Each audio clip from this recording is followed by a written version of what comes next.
যিটো হোজাইৰ দক্ষিণ ছাইড যিটো 2 নম্বৰ ফিটাৰ ASEBৰ সেইটো পাৱাৰ পোৱা নাই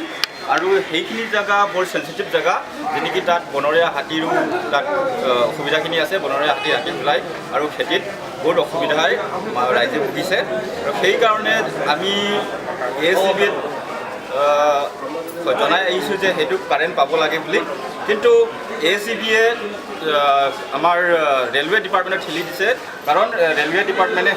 সেইটো কাম কৰিব কাৰণ সেইটো ৰেলৱে ট্ৰেকৰ তলত এটা আণ্ডাৰগ্ৰাউণ্ড এটা কেবল যায় সেইটোৰ পৰা কাৰেণ্ট আমাৰ ৰাইজে পাব কিন্তু সেইটো ৰেলৱে ডিপাৰ্টমেণ্টে